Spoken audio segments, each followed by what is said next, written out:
si baby i-blow yung cake. Ayan, i-blow na yung candle. Ikaw, hindi mo may birthday. Si baby Nelly. Alright, palakpakan naman dyan. At syempre, hindi lang si Mami Dali ang may wish para kay baby Nelly's. Meron din daw si Jollibee. Si Jollibee daw ay may nihandang tatlong wish para kay baby Nelly's. Ayan, Jollibee, tama ba yun? May tatlong wish kang inihanda para kay baby Nelly's. Tama daw po, okay?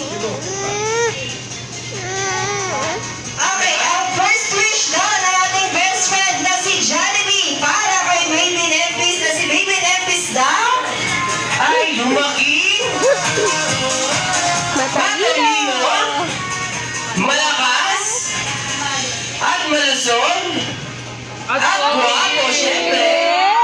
Katulad mo, katulad ni Daddy. Pangalawa, palakpakan naman daw sabi ng ating best friend na si Jollibee.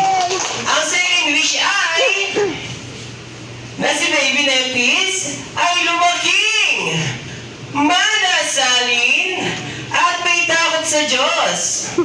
Katulad ni Mami. Katulad ni Mami. Galing naman.